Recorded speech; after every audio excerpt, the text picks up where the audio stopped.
बच्चों नमस्कार। SP Shukla educate channel पर आप सभी बच्चों का बहुत बहुत स्वागत है। अरे जो 18 तारीख को वीडियो गई थी उसमें हम सिख संप्रदाय 9 नंबर तक पढ़ाए थे। हमको लगता है कुछ टेक्निकल गड़बड़ी हो गई थी। जो आप लोग कमेंट किए हैं ना, 10 नंबर गुरु गोविंद से तो पिछले दिन पढ़े, 9 नंबर तक पढ़ाए थे, फिर भी आपका कमेंट आया है तो रघुवंशी सर उसको छोड़ेंगे नहीं। देखिए रामदास आप पढ़े हैं ना, रामदास से पीछे हम हट के पढ़ा देते हैं, ले चलते हैं 9 नंबर तक। आधुनिक भारत का इतिहास हम लिख चुके थे, कमेंट अभी दिखाए हैं, कमेंट दिखाए हैं तो हम कहें आइए आधुनिक भारत शुरू करने के पहले 2 पार्ट तो फिनिश।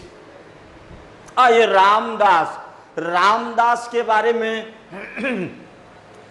रामदास के बारे में क्या जानेंगे? अच्छा इतने टाइम तो कुछ देखना है। चलिए रामदास के बारे में। आप रामदास क्या किए ना कि सबसे पहले अपने समय में रामदास गुरु के पद को क्या बना दिए? गुरु के पद को पैतृक समझ रहे हैं, वंशानुगत, कि यदि पिता गुरु तो पुत्र ही गुरु बनेगा। अब से यानी इसको बपौती, जिसको आप अपनी भाषा में कहते हो ना, बपौती बना दिए। यानी अब गुरु शिष्य का रिलेशन समाप्त, यही से पैतृक बना दिए। गुरु रामदास को मुगल बादशाह, याद रखिए, मुगल बादशाह अकबर 500 बीघा, ध्यान दीजिए, 500 बीघा जमीन दान में दिया था। ये बच्चों ये देखो, अकबर याद है ना, अकबर 500 बीघा यादव जी 500 बीघा जमीन दान में दिया था। इसको पलट दिए, 500 बीघा जमीन, इसी जमीन पर, धन्यवाद, इसी जमीन, अब देखिए, इसी जमीन पर रामदास की शहर को अमृतसर, ये पढ़ा भी चुके हैं हम, अमृतसर शहर को बसाया था। ठीक ना, इतना याद रखिए। 4 नंबर हो गया ना, यहां तक आप पढ़े भी थे, क्लियर हुआ। रामदास अपने समय में गुरु के पद को पैतृक वंशानुगत बना दिया। रामदास को मुगल बादशाह, याद है ना, अकबर 500 बीघा जमीन दान में, इसी जमीन पर रामदास अमृतसर शहर को बसाया। जब ये मरा है तो अब शिष्य नहीं, कॉन्सेप्ट बना के इसका पुत्र आया 5वें नंबर पर, गुरु अर्जुन देव। ये देखो ये बच्चों, गुरु अर्जुन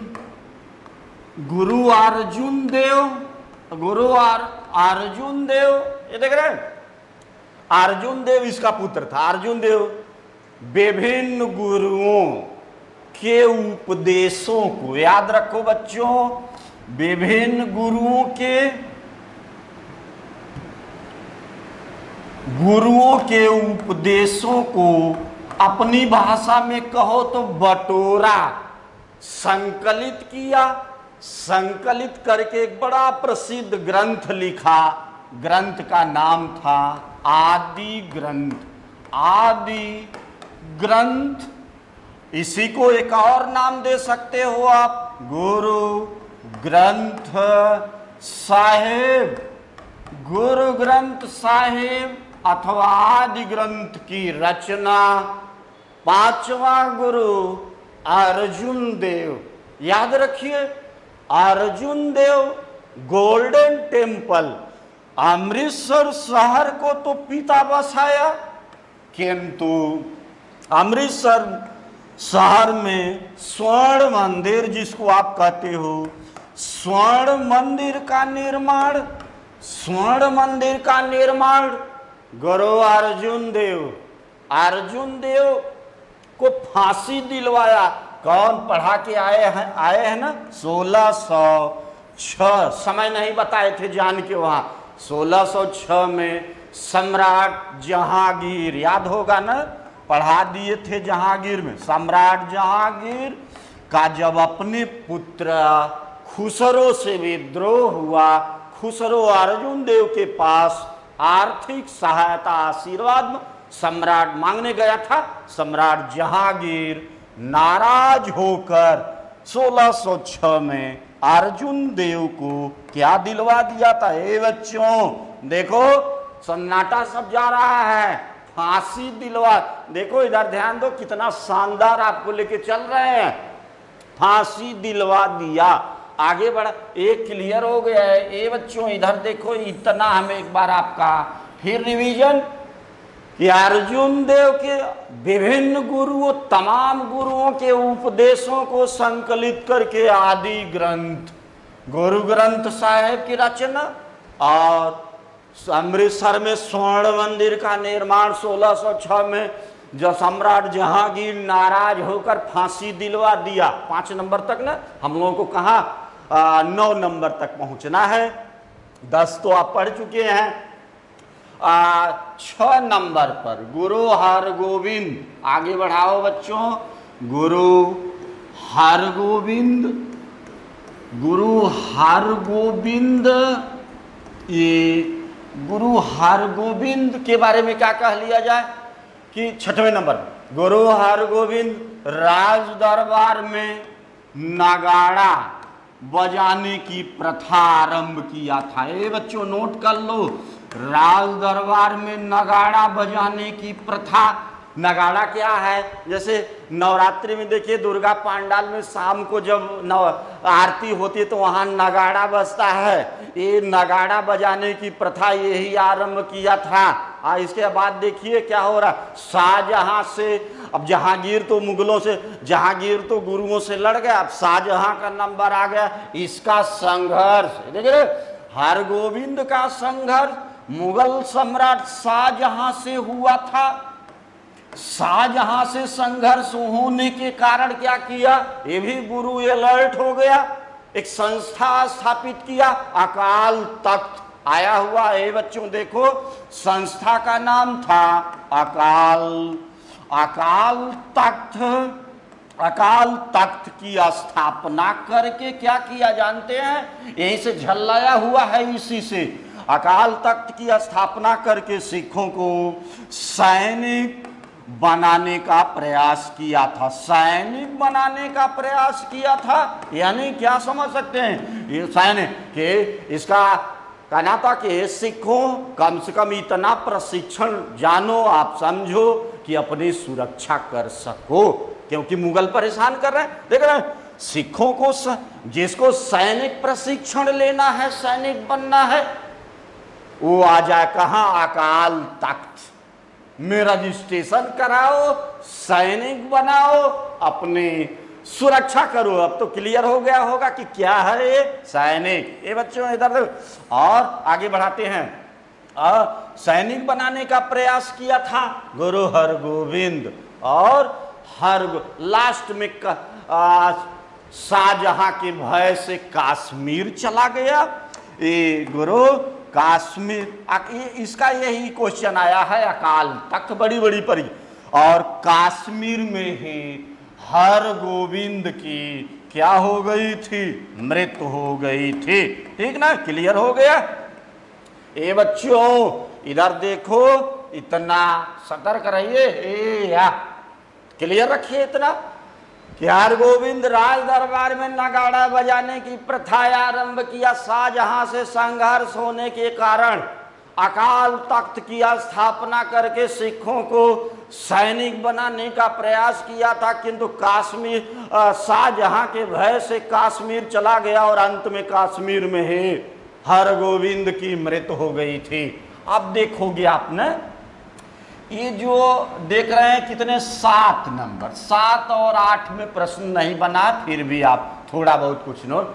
गुरु हर राय लिख चुके हैं। गुरु हर राय के बारे में लिखना चाहते हैं तो लिख लीजिए। सबसे शांत गुरु यही था। इसका ज्यादातर समय एकांतवास प्रार्थना में व्यतीत होता था। एकांतवास और प्रार्थना में व्यतीत होता था। ये देख रहे हैं, किसी से किसी भी प्रकार का कोई विवाद नहीं, कोई लड़ाई झगड़ा नहीं। समय मिलता था तो एकांत में अपना प्रार्थना में व्यतीत, बस इतना ही पाओगे। सबसे शांत गुरु, ज्यादातर समय एकांतवास प्रार्थना। आइए 8 नंबर पहुंचे। गुरु हरि किशन। गुरु हरि किशन, इनके बारे में कुछ नहीं, एक लाइन अगर चाहो तो लिख सकते हो। हरि किशन की मृत्यु किसके कारण हुई थी? चेचक के कारण। चेचक के कारण हरि किशन की मृत्यु हुई थी। ठीक, अब हम लोग पहुंच गए 9 नंबर पर। गुरु तेग बहादुर। गुरु तेग बहादुर के बारे में हम लोग क्या कह लें कि 9वां गुरु तेग बहादुर, इतना भी जानते रहे। संख्या में भी पूछा गया है कि पहला, 5वां, 9वां, 10वां, तो जानते रहेगा। पहला गुरु नानक, 5वां अर्जुन देव, 9वां तेग बहादुर। आये तेग बहादुर। अब हुआ ये था कि औरंगजेब, याद रखिए, इसी का मर्डर कराएगा।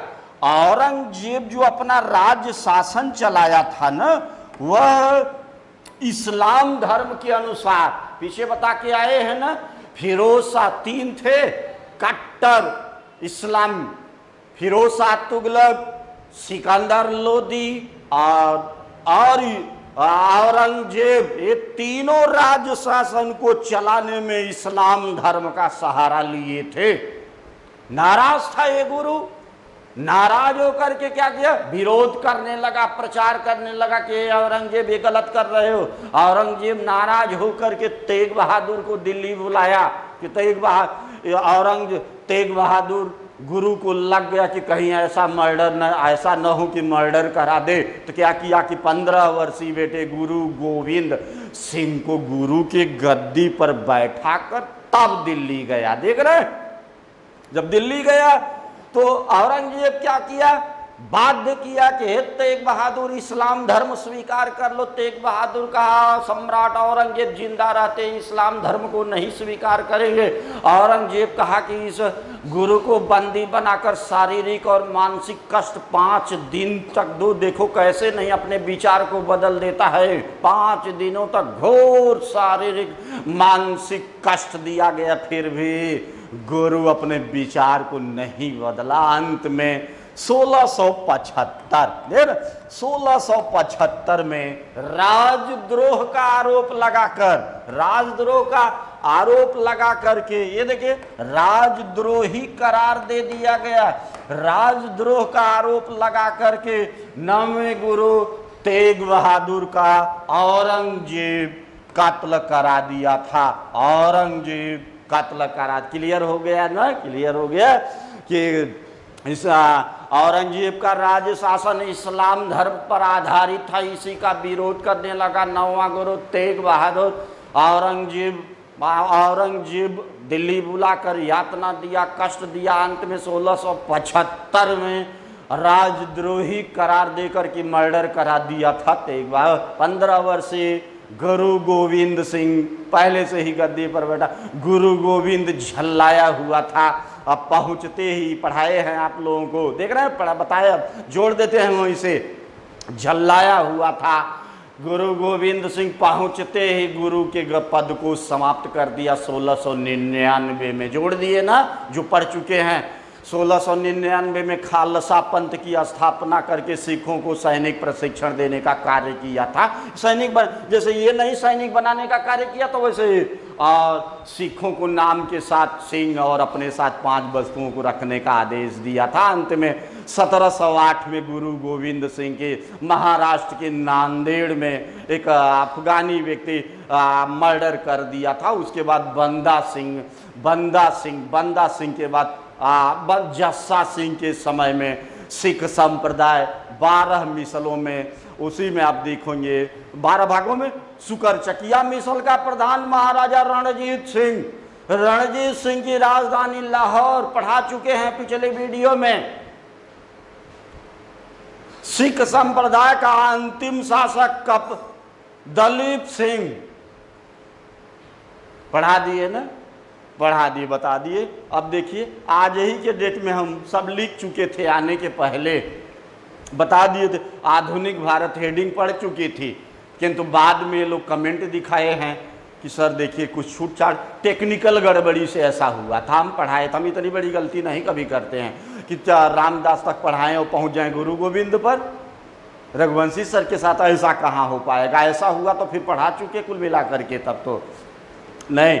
चलिए ये हो गया ना आपका। देखिए 2 पार्ट बड़े बाइज्जत बड़े शानदार ढंग से पूरा, जैसे अब तो आपको भरोसा विश्वास हो गया होगा ना कि रघुवंशी सर का सिलेबस बीओ में सबसे पहले पूरा होगा। कुल मिलाकर के सकुशल रहे, दुआ देते रहो कि रघुवंशी सर सकुशल रहें, कहीं से कोई दुर्घटना न होने पावे। चलो बच्चों इसको हटा देते हैं। अब 2 पार्ट हमारा आपका पूरा हो चुका है। विजयनगर बहमनी दक्षिण भारत में पढ़ाएंगे। दक्षिण भारत का हम आपको अलग से बताए हैं ना, वादा किए हैं, जो वादा किए हैं सब बता करके पढ़ा के पूरा करके तब जाएंगे आगे। अब आप लोग क्या करो ना कि अब यही आधुनिक भारत का इतिहास हेडिंग दिखाइए। आधुनिक हेडिंग दिखाओ आप लोग पहले, तब बताते हैं क्या करना है। आधुनिक भारत का इतिहास, आधुनिक भारत का इतिहास। आधुनिक भारत का इतिहास कहाँ से? एकदम शुरू से यूरोपीय कंपनियों, ये देखो बच्चों, देखो ना यहीं से है ना, यूरोपीय कंपनियों का भारत में आगमन। आइए, यूरोपीय कंपनियों का भारत में आगमन। अब यूरोपीय कंपनियों का भारत में आगमन देख रहे, ये सब ध्यान देना पड़, जितनी कंपनियां हैं ना सब यूरोप से आई हैं। देश अलग अलग है, देख रहे, देश अलग अलग है। देखिए पुर्तगाल से कहो, सबसे पहले कौन लोग आए? पुर्तगाली। आप देख रहे हैं देश अलग है यूरोप के ही। दूसरे नंबर पर डच, तीसरे नंबर पर अंग्रेज, और आप लोग जान जाइए चौथे नंबर पर डेन थे। इनका कोई मतलब नहीं है, बस ये न लगे डेनमार्क से आपको न लगे कि बताए नहीं सर, डेन। और 5वें नंबर पर जानते हो आप लोग फ्रांसीसी, और 6वें नंबर पर स्वीडिश। ये देखिए स्वीडिश ये है। अब देखिए इसमें क्या हो रहा है कि ये जो डेन वाले थे ना, इसमें आपको 4 महत्वपूर्ण केवल बता दिए हैं। मान लीजिए कभी कोई ये डेन वाले जो थे ना, ये अपना कारखाना छोटा मोटा जो था इसको अंग्रेजों को बेचकर भारत से चले गए थे, इनका कोई मतलब नहीं है। ठीक, स्वीडिश वाले जो थे ये भारत से नहीं बल्कि चीन से अपना व्यापारिक संबंध स्थापित कर लिए। ये नहीं कभी पेपर में, ये और ये पेपर में नहीं कभी आया, हाँ किताबों में मिल जाता है कभी कभी। किंतु आपसे पूछा गया है कि यूरोपीय कंपनियों का भारत में आने का क्रम बताइए, तो जितनी बार आया है यही चारों दिखाना पड़ेगा, पुर्तगाली, डच, अंग्रेज और फ्रांसीसी। ठीक। अब इसमें आपको क्वेश्चन पूछा गया है, अच्छा चारों कंपनियां यूरोप से देश अलग अलग, चारों कंपनियां जल मार्ग से आई थी।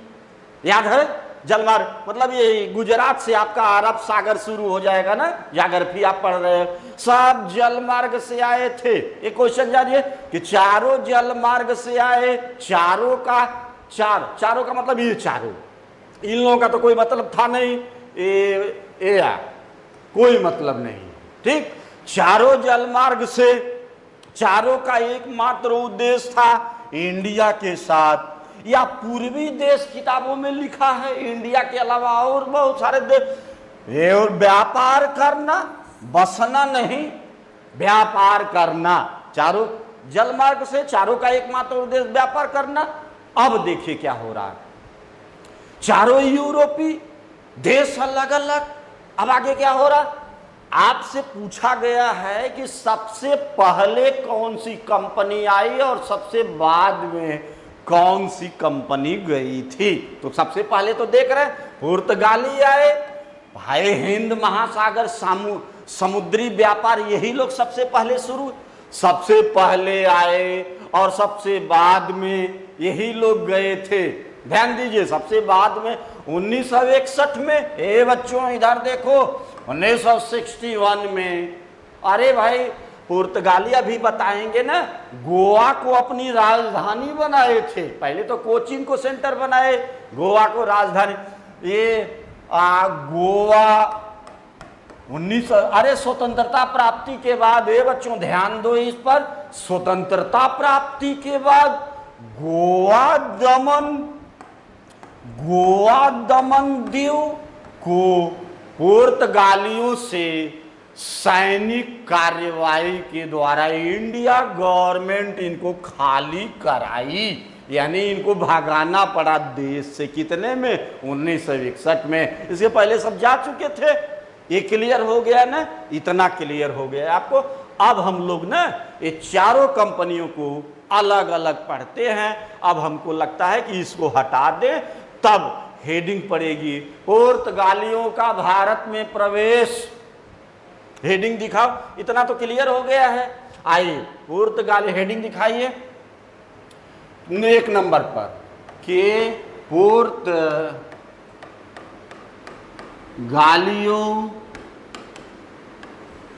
का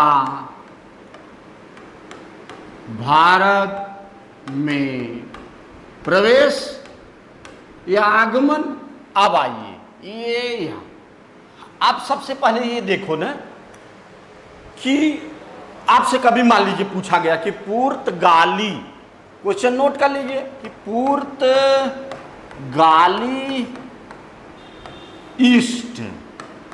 ईस्ट पूर्वे ईस्ट इंडिया कंपनी की स्थापना कब हुई थी। पुर्तगाली, बड़ा अच्छा कोई, पुर्तगाली ईस्ट इंडिया कंपनी की स्थापना कितने में हुई थी? 1498। ये जो आप देख रहे हैं चारों के संबंध में आएगा। डच ईस्ट इंडिया कंपनी की स्थापना कब हुई थी, अंग्रेजी ईस्ट इंडिया कंपनी की स्थापना, चारों आएगा आगे, और फ्रांसीसी ईस्ट इंडिया कंपनी की स्थापना कब, तो 1400। यहां आप लोग क्या जानते हो? अब तक आपसे पूछा जाता है कि बच्चों बताओ ईस्ट इंडिया कंपनी की स्थापना कब हुई, तो आप बताते हैं 1600 में। ये गलत है, उसमें साथ में जोड़ना चाहिए कि अंग्रेजी ईस्ट इंडिया कंपनी की स्थापना 1600। अरे भाई जब चारों के संबंध में तो चारों का नाम लोगे ना।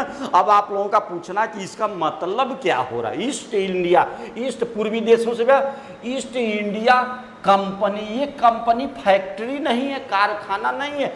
ये आप देखोगे ना, समझ लीजिएगा, जब चारों के संबंध में है तो समझना जरूरी है। व्यापारियों के ग्रुप, व्यापारियों के समूह को। ए बच्चों, ये देखो, आपसे कोई पूछा कि कंपनी का मतलब यहां क्या है, फैक्ट्री कारखाना, तो आप बताना नो। तब मतलब क्या है, तब कहना व्यापारियों का ग्रुप, समूह को कंपनी कहा जाता था। व्यापार करने के लिए व्यापारियों का ग्रुप बना, समूह बना, बन गया, आने की तैयारी है।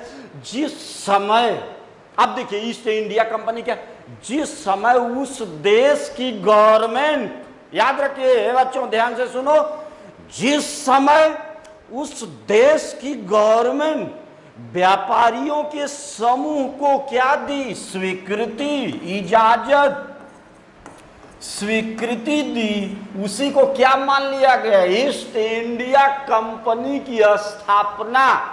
देख रहे, 1498 पुर्तगाल गवर्नमेंट व्यापारियों के समूह को मंजूरी दी, इजाजत दी, स्वीकृति दी कि जाओ पूर्वी देशों भारत से व्यापार के लिए आप लोग निकलो। उसी को देख रहे, इसको समझाने में समय लगा है, सबको नहीं पता रहता क्या कहा, भाई रट तो लेंगे, कभी पूछ दिया कि मतलब क्या है, तब आप बताएंगे क्लियर।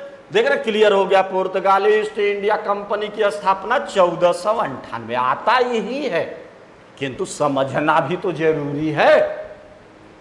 चलिए अब निकलते हैं। अब देखिए अब क्या हो रहा है, आगे बढ़ाइए, आगे बढ़ा दिए 1492 का समय। ए बच्चों देखो, 98 नहीं, 1492 में कौन है, स्पेन निवासी कोलंबस।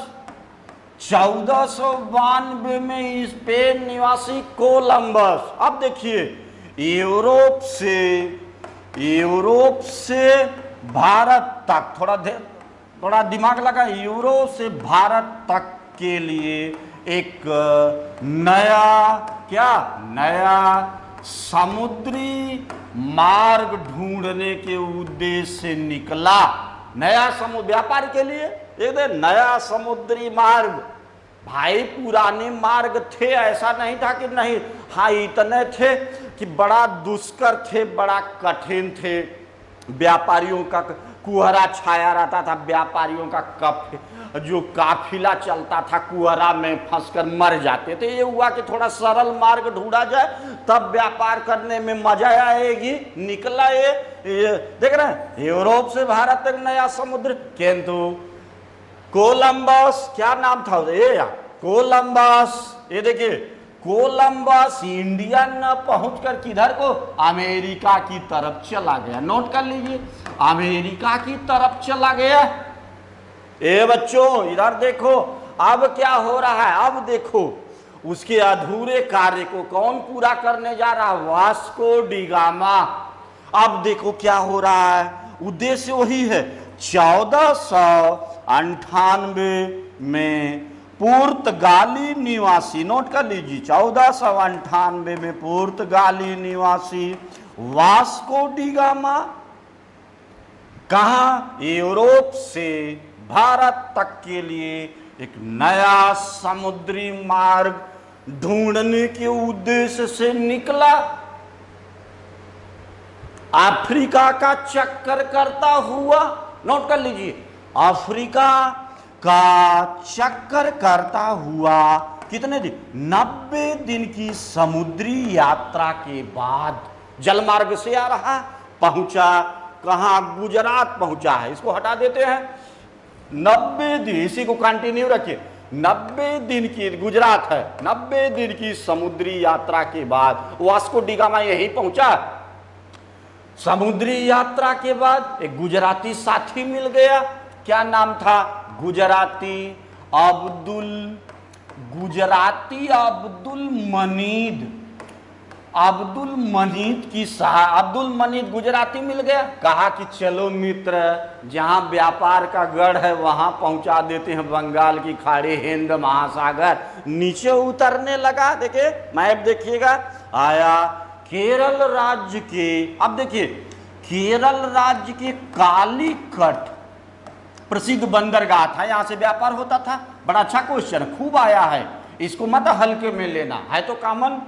केरल राज्य के कालीकट पर अपना जहाजी बेड़ा वास्को डिगामा उतार दिया, यानी रुक गया यही कालीकट। कालीकट जो था ना वो हिंद महा और बंगाल की खाड़ी वहीं से शुरू, आगे से काली पहले से अरबी व्यापार कर रहे थे, विरोध होने लगा, किंतु कालीकट का हिंदू राजा, ये देखिए कालीकट का हिंदू राजा जमोरिन वास्को डिगामा का जमकर स्वागत किया। ये हिंदू राजा था, इसको याद रखें, जमकर वास्को डिगामा का स्वागत किया। और वास्को डिगामा को जमोरिन अपने साथ मसाला, ये देखो बच्चों, मसाला में विशेष रूप से कह लो आपने काली मिर्च, मसाला और जड़ी बूटियों को ले जाने की इजाजत दे दिया, क्योंकि ठंडे देशों में इसकी ज्यादा मांग होती थी। वास्को डिगामा मसाला और जड़ी बूटी काली मिर्च लिया और निकल गया। जाने के बाद अब देखिए क्या नतीजा निकल, वास्को डिगामा जब पहुंचा, निकल गया यहाँ से, आने जाने का खर्च निकाल देने पर, यानी प्लस माइनस कर देने पर प्रॉफिट कितना हुआ, 60 गुना का मुनाफा हुआ। ए बच्चों इधर देखो, 60 गुना का मुनाफा हुआ, फायदा हुआ इनको, 60 गुना का फायदा हुआ। अरे भाई इससे अच्छा व्यापार कहाँ मिलेगा, देख रहे हैं ना, किसी भी व्यापार में अगर दुगुना फायदा हो गया तो उसको बहुत अच्छा व्यापार मिला। यहाँ दुगुना नहीं, यहाँ बल्कि 60 गुना का फायदा। चलो चलते हैं पुर्तगाल से इंडिया चलते हैं, वहां से मसाला, सूती कपड़ा, नील आदि ले आते हैं। पुर्तगालियों का आने का तांता लग गया, भारत में आने का तांता लग गया। पुर्तगाली भारतीय बाजारों से क्या क्या ले जा रहे हैं, ये देखिए, मसाला, भारतीय बाजारों से मसाला, सूती वस्त्र, ये देखिए सूती वस्त्र, और कपड़े में लगाने वाला नील, नील नया ध्यान देना, नील कपड़े भी खेती होती है, जो नील होता है, उजाला उजाला का प्रचार आता है, नील आदि वस्तुओं को कम दामों पर खरीद कर, ये बच्चों देखो, आज कम दामों पर खरीद कर यूरोपीय बाजारों में ऊंचे दामों पर बेचकर भारी मुनाफा कमाते थे। और यहाँ के लोगों को सोना चांदी देते थे, ये देखो, यहाँ के लोगों को सोना चांदी देते थे। भारत के लोग, अपने यहाँ के लोग तो सोना चांदी बड़ा प्रिय लगता है। हम तो देखे हैं कुछ महिलाओं को पति से पहला स्थान, पति को दूसरा स्थान, सोना चांदी को पहला स्थान देते कि सोना चांदी दोगे ले आओगे तब आप पहला स्थान पाओगे, नहीं तो इसी का यही प्राथमिकता, यही। ठीक, चलिए आगे, सोना चांदी। चलो एक बार रिवीजन कर लेते हैं, एक बार रिवीजन करते हैं। आइए फिर और बताएंगे इसमें।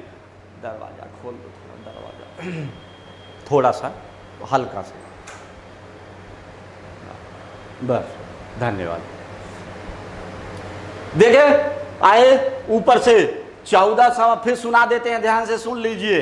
अपना नोट्स बनाए हो तो उसको चेक कर लो आप। 1498 में 1498 पुर्तगाली ईस्ट इंडिया कंपनी की स्थापना हुई थी। 1492 में स्पेन निवासी कोलंबस यूरोप से भारत तक के लिए एक नया समुद्री मार्ग ढूंढने के उद्देश्य से निकला, किंतु कोलंबस भारत न पहुंचकर बल्कि अमेरिका चला गया। 1498 में पुर्तगाली निवासी वास्को डिगामा यूरोप से भारत तक के लिए एक नया समुद्री मार्ग ढूंढने के उद्देश्य से निकला। अफ्रीका का चक्कर करता हुआ 90 दिन की समुद्री यात्रा के बाद गुजराती अब्दुल मनीत की सहायता से वास्को डिगामा केरल राज्य कालीकट पर अपना जहाजी बेड़ा उतारा। कालीकट का हिंदू राजा जमोरिन वास्को डिगामा का जमकर स्वागत किया और काली मिर्च तथा जड़ी बूटियों को ले जाने की इजाजत दे दिया। वास्को डिगामा जिस सामान को लेकर के वापस हुआ था, आने जाने का खर्च निकाल देने पर, प्लस माइनस कर देने पर 60 गुना का मुनाफा हुआ था। इस प्रकार पुर्तगालियों का भारत में आने का क्रम जारी हो गया। पुर्तगाली भारतीय बाजारों से मसाला, सूती वस्त्र, नील को कम दामों पर खरीद कर यूरोप तथा अमेरिका के बाजारों में ऊंचे दामों पर बेचकर भारी मुनाफा कमाते थे। और यहाँ के लोगों को क्या देते थे? सोना चांदी देते थे। क्लियर ने, इतना क्लियर हो गया। अब देखोगे क्या हो रहा। अब आपसे पूछा गया है वह प्रथम पुर्तगाली वायसराय, प्रथम पुर्तगाली वायसराय का क्या नाम था? Francisco de Almeida. नोट कर लीजिए, Francisco de Almeida, Francisco de Almeida ये पहला पुर्तगाली वायसराय था। वायसराय का मतलब समझ रहे हैं? वायसराय हमारे यहां राष्ट्रपति के समकक्ष कह लिया जाए, प्रथम पुर्तगाली। और वायसराय दूसरा पुर्तगाली वायसराय क्या नाम है उसका? अल्फांसो। ये देखिए, अल्फांसो अल्बुकर्क, ये दूसरा पुर्तगाली वायसराय था। किसको पुर्तगालियों का केंद्र बनाया था? कोचिन। ये देख रहे, कोचिन। एक क्वेश्चन अभी और बताएंगे, इसको देख लीजिए पहले कि कोचिन को, जिसको आज वर्तमान में कोच्चि कहा जा रहा है, कोचिन को पुर्तगालियों का केंद्र बनाया था दूसरा पुर्तगाली। बाद में, इसके बाद, कोचिन के बाद क्या हुआ था? पुर्तगाली गोवा को अपनी राजधानी बनाए थे। पुर्तगाली गोवा को अपनी राजधानी बनाए थे। ये तो हम लोगों का क्लियर हो चुका है, गोवा को राजधानी बनाए। ठीक है, इसके आगे और अभी और कुछ क्वेश्चन बताएंगे कि आपसे क्वेश्चन पूछा गया है कि पुर्तगालियों का पहला कारखाना, फैक्ट्री, क्वेश्चन कब और कहां स्थापित हुई थी? तो पुर्तगालियों का प्रथम कारखाना, ये बच्चों ये देखो 1503, कहां?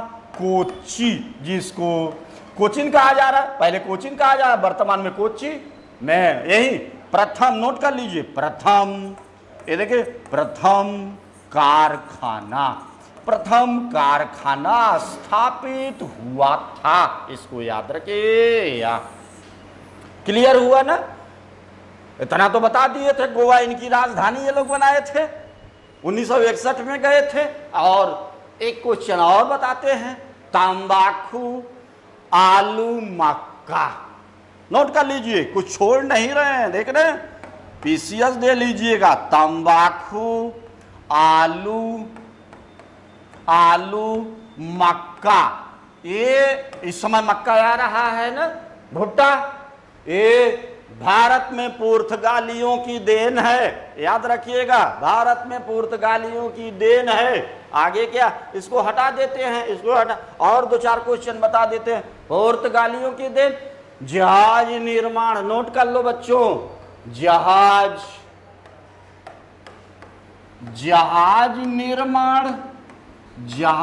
निर्माण तथा प्रिंटिंग प्रेस भी पुर्तगालियों की ही देन है। प्रिंटिंग प्रेस भी पुर्तगालियों की देन है। 1556 गोवा, ये नोट कर लीजिए बच्चों, लास्ट क्वेश्चन जा रहा है। 1556 कहां? गोवा में पुर्तगालियों द्वारा क्या प्रथम क्या स्थापित किया गया? पहला प्रिंटिंग प्रेस स्थापित किया गया था। अब इसके बाहर क्वेश्चन नहीं आना है, बता दिए, दो दिन रिवीजन भी करा दिए। पुर्तगाली अभी 3, अब इसके बाद छोटे छोटे हैं, वैसे अब चारों को हम पढ़ लेंगे। तो इसके बाद तो अंग्रेज पूरा मॉडर्न हिस्ट्री बना हुआ है। कंटिन्यू आप बने रहिएगा चैनल पर, ठीक ना? बहुत शानदार ढंग से हम लेकर के मॉडर्न हिस्ट्री बढ़ेंगे। ज़्यादा क्वेश्चन मॉडर्न हिस्ट्री से भी आते हैं। कोई अब कहीं लिखित नहीं है कि ज़्यादा मॉडर्न से कहाँ से क्या पूछ दिया जाए। इसलिए हम शुरू से आपको मेहनत करते चले आ रहे हैं कि कभी कभी ऐसा भी हो रहा है कि मॉडर्न हिस्ट्री कम करके आपको मेडुअल से पूछ ले रहे हैं, एंशिएंट से पूछ ले रहे हैं। तो सुरक्षित रहने के लिए तीनों पार्ट आपका मजबूत होना चाहिए। आइए इसको हटा करके ना हेडिंग देते हैं हेडिंग देते हैं। आइए एक और पढ़ लेते हैं। अभी हेडिंग हम लोग दे रहे हैं, डचों का भारत में प्रवेश। ज्यादा लंबा नहीं है ये, डचों का भारत में प्रवेश। ठीक, आइए एक बोर्ड भर देते हैं उठा करके। डच, पहले तो वो दोनों क्वेश्चन जान जाइए कि डच कहाँ के निवासी थे? हॉलैंड। आप ज्योग्राफी में पढ़े होंगे ना, इसी को ब्रैकेट में लिख लो आप। इसी को नीदरलैंड भी कहा गया। हॉलैंड नीदरलैंड के निवासी थे। ये भी व्यापार करने आए। अब आपसे पूछा गया है क्वेश्चन, समझो, डच ईस्ट इंडिया कंपनी की स्थापना कब? ये बच्चों देखो, 1602 में। नोट कर लीजिए, 1602 में डच ईस्ट इंडिया कंपनी की स्थापना। डच ईस्ट इंडिया का अभी बता के आए हैं ना, 1498 में पुर्तगाली ईस्ट इंडिया कंपनी। ठीक, 1602 में डच ईस्ट इंडिया। और फिर देखिए, डचों का भारत में क्वेश्चन बनाए, डचों का भारत में पहला कारखाना कब और कहां? 1605। ये बच्चों नोट करो, डचों का पहला कारखाना 1605। और पूर्वी किनारा है दक्षिण भारत, मछलीपट्टनम। ए बच्चों देख रहे हो, मछलीपट्टनम। देखो, खिचड़ी मत बनाना है आप। मछलीपट्टनम में स्थापित हुआ था पहला कारखाना, फैक्ट्री। क्या? प्रथम। नोट कर लीजिए, देख रहे हैं कि एकदम क्लियर लिख रहे हैं, प्रथम फैक्ट्री व्यापार करने के लिए। अरे भाई, कारखाना स्थापित होगा तभी तो आयात निर्यात होगा। पहली फैक्ट्री अभी बता करके आए हैं, कंफ्यूज ना होने में। 1503 में पुर्तगालियों का पहला कारखाना कोचिन, इनका नहीं, इनका मछलीपट्टनम, आंध्र प्रदेश में पड़ता है। क्लियर हो गया? डचों का एकमात्र उद्देश्य क्या था? डचों का एकमात्र उद्देश्य था भारत, ये देखिए, भारत के मसाला क्षेत्रों पर। अरे बाप रे, अब देखिए, डचों का एकमात्र उद्देश्य था भारत के मसाला क्षेत्रों पर क्या करना? कब्जा करना। कि जितने इंडिया के मसाला क्षेत्र हैं सब पर कब्जा कर लो। मसाला क्षेत्रों पर पहले से कब्जा किसका था? मसाला क्षेत्रों पर पहले से कब्जा किसका था? पुर्तगालियों का कब्जा था। पुर्तगालियों का कब्जा था। ये देखो, अब क्या होगा? पुर्तगालियों से लोहा लेना पड़ेगा, पुर्तगालियों से लड़ाई लेना पड़ेगा, लड़ाई लेना पड़ेगा। ये देखिए, लड़े दोनों। और धीरे धीरे ये देखिए, धीरे धीरे जब पुर्तगाली कमजोर पड़े तो डच भारत के सभी मसाला क्षेत्रों पर कब्जा कर ले गए। इसके अलावा भारत के मसाला क्षेत्रों पर कब्जा करने के अलावा भारत से बाहर देखो, ज्योग्राफी में आप पढ़ेंगे, मसाला केंद्र है इंडोनेशिया,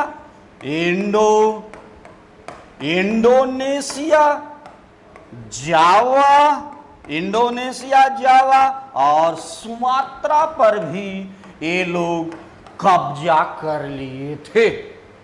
इसके अलावा देख रहे हैं क्या क्या ले जाते थे? वही चीज ये लोग भी भारत से मसाला, ध्यान रखिए, भारत से सूती वस्त्र, मसाला, रेशम और नील ले जाते थे। मसाला, सूती वस्त्र, नील, रेशम। हाँ, एक क्वेश्चन पूछा गया है कि पुर्तगालियों को भारत से सूती कपड़ा निर्यात रखने, बनाए रखने का, सूती कपड़े का निर्यात, क्वेश्चन समझिएगा, टेक्निकल है, पीसीएस में आएगा। पुर्तगालियों को कह रहे हैं, डचों को भारत से सूती कपड़े का निर्यात बनाए रखने का श्रेय दिया जाता है। ये लोग निर्यात, ये लोग डच सूती कपड़ा का निर्यात ये लोग बनाए रखे हमेशा। और विशेष रूप से सूती कपड़ा का नाम आया है। पहले इतना सुनिए, इतना सुन लो आप। एक युद्ध भी हुआ है, बता देते हैं अभी, कि डचों का भारत में प्रवेश। डच हॉलैंड नीदरलैंड के निवासी से 1602 में डच ईस्ट इंडिया कंपनी की स्थापना हुई थी। 1605 डचों का पहला कारखाना मछलीपट्टनम में स्थापित हुआ था। डचों का एकमात्र उद्देश्य था भारत के सभी मसाला क्षेत्रों पर कब्जा करना। इसके लिए डचों को पुर्तगालियों से लड़ना पड़ा। पुर्तगाली जब कमजोर पड़े तो डच धीरे धीरे भारत के सभी मसाला क्षेत्रों पर कब्जा कर ले गए थे। इसके अलावा इंडोनेशिया, जावा मसाला क्षेत्र है, इंडोनेशिया, जावा, सुमात्रा क्षेत्रों पर भी ये लोग कब्जा कर लिए थे। डच भारत से सूती कपड़ा, सूती वस्त्र, नील, रेशम आदि को निर्यात करते, यहाँ से ये लोग भेजते थे। सूती कपड़े का निर्यात बनाए रखने का श्रेय डचों को दिया गया है। यहीं पर आप देख लो, एक युद्ध हुआ है। युद्ध का नाम क्या है? युद्ध का नाम है बेदरा का युद्ध। युद्ध का नाम है बेदरा का युद्ध। बेदरा का युद्ध कितने में? 1759 है।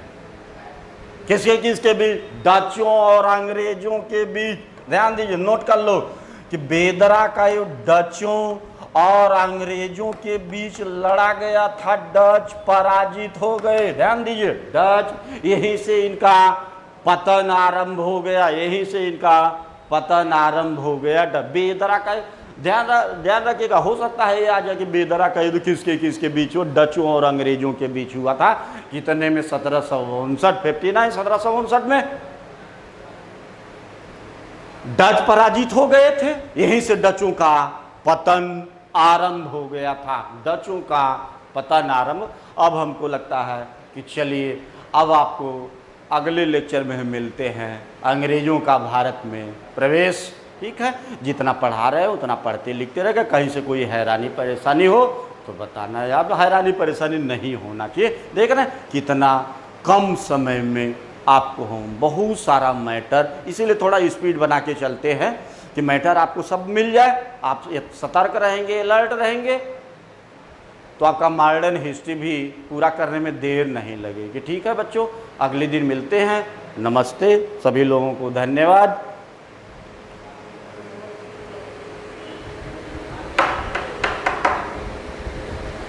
यादव जी।